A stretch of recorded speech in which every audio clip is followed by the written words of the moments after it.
In this presentation, I will share with you steps on how to use the microscope efficiently and proficiently when viewing bacterial heat-fixed smears stained by gram stain and using a light or bright field compound microscope.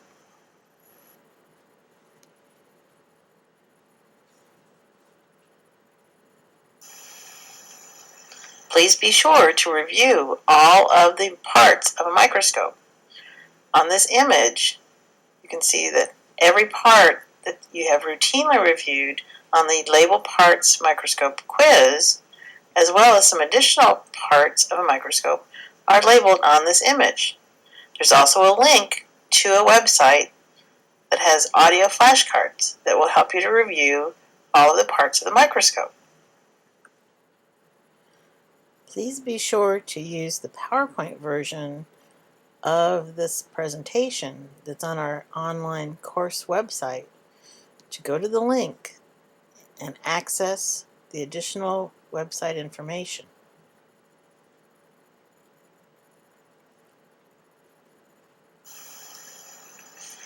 Now, when viewing smears of heat-fixed stained bacteria, it's important for us to establish some quick and easy steps to quickly get the images into view so we can evaluate numerous specimens in the most efficient amount of time.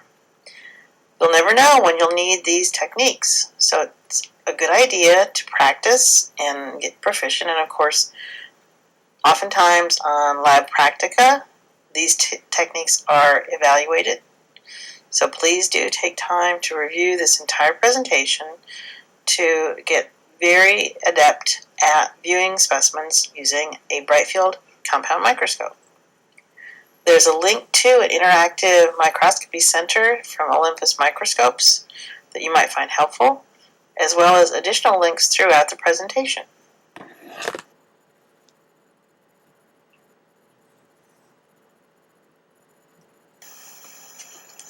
The condenser and the iris diaphragm that are positioned below the stage where we would put specimens are very important for controlling the light intensity and focus the light coming from the illuminator in the base of the microscope.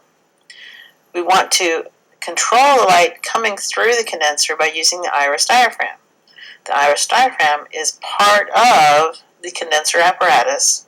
If you look, most of the time the iris diaphragm either has a little handle sticking out, or notice on the photo we have essentially a little grating or little sort of lines on the iris diaphragm itself that you can grasp so you can turn the iris diaphragm clockwise or counterclockwise to open or close, very much like the iris in your eye that opens and closes or increases its opening and decreases its opening to allow light to come through. Too much light shining on your specimen from and through the condenser will essentially wash it out, so you'll have a very difficult time seeing anything through the microscope. So when you start to use the microscope, please be sure to keep your light intensity low. Now, if your light source also has essentially a rheostat, which means the on-off knob to the microscope actually also turns. It's not simply a switch that goes on and off. It's a rotating knob that as you turn the knob clockwise or counterclockwise, the light intensity coming from the illuminator also increases. So there are two ways to adjust the light, either through the control switch, the rheostat from the illuminator, or the aperture iris diaphragm on the condenser. And occasionally, there are even iris diaphragms on the light source or the illuminator. So, 3 different ways that we might be able to control the intensity of light coming from the light source or the illuminator. Remember, we want to keep that light within a reasonable amount so we can easily see our specimen.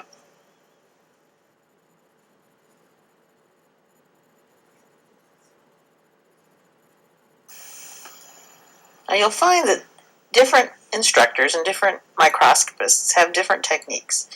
There is really probably no one technique that's perfect or the absolute best, but the ideal illumination coming through the condenser means that we've adjusted the position of the condenser to give us what's called Kohler illumination. Now, this may or may not be possible with the microscopes you're using, but notice that the position of the condenser is high. In other words, it's almost immediately below the specimen itself, and we're going to adjust the position of the condenser to be pretty close or almost immediately under the specimen. And then if we're going to adjust the light intensity coming through the condenser, we're going to use the iris diaphragm. Please do not reposition or lower the condenser if you're trying to lower or decrease the amount of illumination or light. Frequently, this is a technique that some microscopists use, but it really will alter the position or the focal point of the light coming through the condenser. And yes, you do get a dimmer image, but the focal point of light is on or at the wrong location. So the resolution of the image, or the sharp appearance and the fine focus and resolution, is being able to distinguish small, fine details as separate entities in your image by sort of not positioning the condenser properly. You will get a sort of a fuzzy or distorted image, and we don't want that. Particularly since the bacteria we're looking at are tiny, tiny little organisms, tiny little individual cells. We need to have our sharpest, crispest image with the best resolution possible to view bacteria. If you're viewing other kinds of specimens, it's not nearly as critical to have the alignment of the condenser and the objective lenses and the specimen and the focal point of the light coming from the illuminator to be so perfectly aligned. But when looking at fine detail of either eukaryotic cells, and especially with prokaryotic cells, we need to have an optimum optical pathway to view our specimen. So please make sure that the condenser has been raised as high as possible. Maybe turn it back down a little notch or two, but you want it almost immediately underneath the specimen on the slide on our microscope.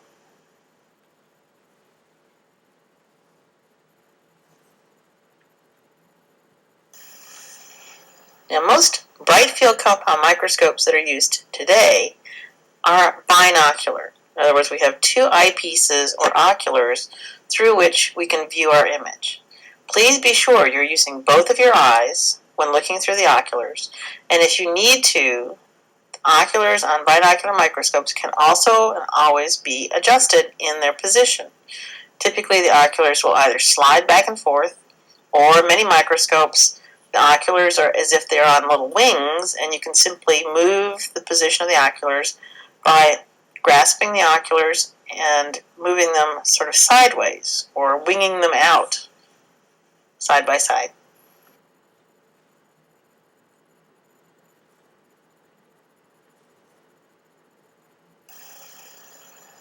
Now you'll find this little step will decrease the amount of time it's going to take for you to evaluate your specimens. And particularly when you're performing these techniques for lab exams or lab practica, or when you're on the job and you're under a severe time constraint and you have to review, let's say, 300 or 400 specimens in a day, you'll find this little tiny step will make all the difference in making time management your friend. After you've performed your gram stain and you have a dry, heat-fixed stain smear to evaluate, put a few drops of immersion oil on your specimen first before placing it on the microscope stage. If you add your oil first, you're going to find it's going to take you less time to get your image in focus, and when moving from 10x to 100x, if you've already added your oil and you've gotten your specimen into focus on 10x with the immersion oil already in place, you won't have to refocus so dramatically when you move from 10x to 100x. If you focus your microscope with 10x first without oil in place, and then add your oil, you'll find you have to refocus again on 10x before you switch to the 100x. Or if you switch from 10 to 100 without refocusing, it's going to be much more difficult to find your specimen on 100x. So please be sure to always add your oil first to your stained, dry specimen on your slide before placing it on your microscope stage and before focusing it with your 10x. If we're using this particular procedure in a lab exam or practicum, this is a graded portion of the lab evaluation of using your microscope.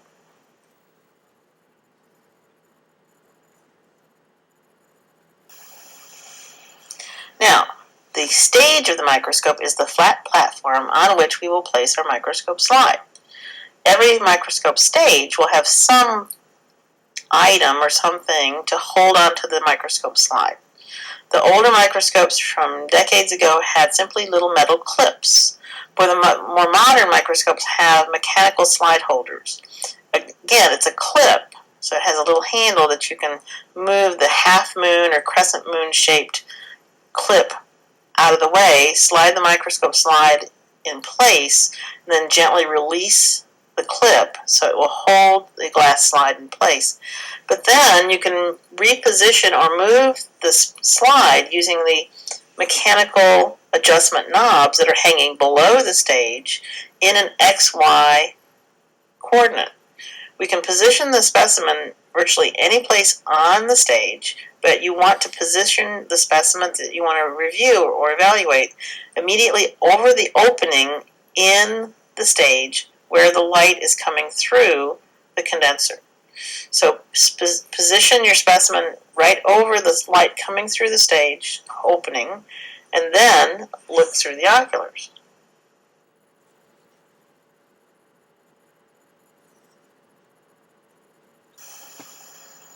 Now, when viewing bacteria, we're only going to use the 10x and the 100x lenses. The other objective lenses on the microscopes are used to view other kinds of specimens. Typically, bright field compound microscopes have multiple uses and multiple users. The 4x and the 40x lenses are appropriate for other types of specimens, but we only need to use the 10x and the 100. When you're turning the nose piece to go from 10x to 100x, please be sure to go from 10 to 4 to 100. Do not get immersion oil on the 40x high dry objective lens. If you do, simply clean it off with lens paper, and again, keep the oil away from the other lenses except for the oil immersion 100x lens. And always put oil on your specimen first before viewing through the microscope.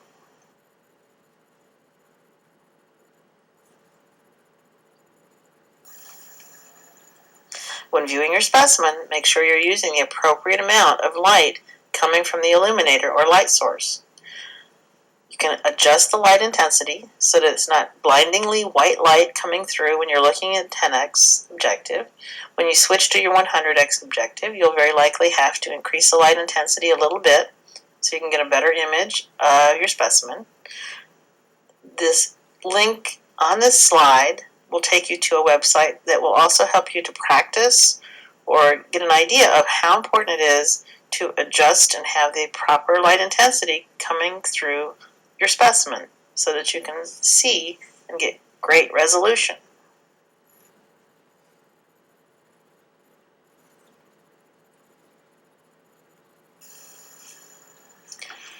Okay, now we get ready to look at our specimen. We have put oil on our specimen on our microscope slide.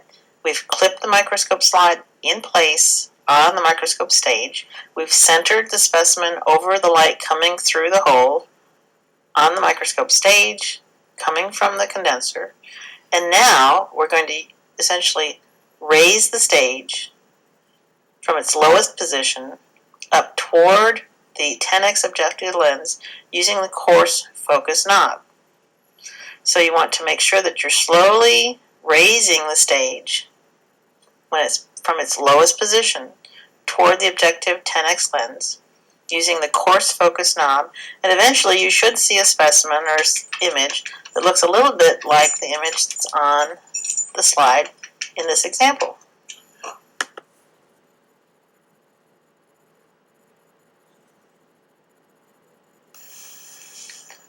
Once you have a reasonably sharp image on 10x, as best as you can, then looking through the oculars, switch from 10x to 100x, and slowly turn the fine focus knob away from you.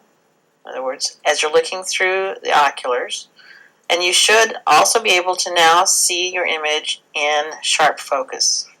If the light intensity is a little bit too dark or too low, just simply open the iris diaphragm or alter the light coming through the illuminator using the rheostat on your microscope. So you might need to increase your light, but please do not reposition the condenser. Just use the iris diaphragm on the condenser or the rheostat on your light source. And always use the fine focus knob when viewing with your 100x objective lens.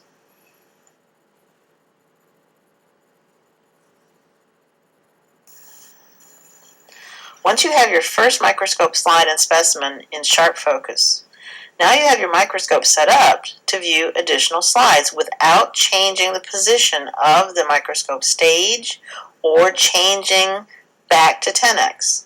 Simply leave your microscope on 100x. Do not lower or change the position of the stage. Try not to bump it. Try not to move any of the fine focus or coarse focus knobs. Just simply gently open the mechanical slide holder, gently slide or remove the first specimen, and clip another slide in place. You should only need to adjust the fine focus a tiny little bit to get a nice, sharp, crisp image of your new specimen. If for some reason you bump the microscope stage or you bump the fine focus or coarse focus knobs, then you probably will need to back out. In other words, go back to the 10x, adjust a little bit, and then go back to 100x. But you don't need to refocus every single time you change your microscope slide. This will allow you to view multiple specimens very quickly and efficiently, and also gives you greater proficiency at using your microscope. So once you've got it in focus for your very first specimen on 10x, then you simply need to, again, with oil on each specimen before you get started, switch out slides one after another. This kind of proficiency is also a task or an ability that's evaluated on lab exams or lab practica.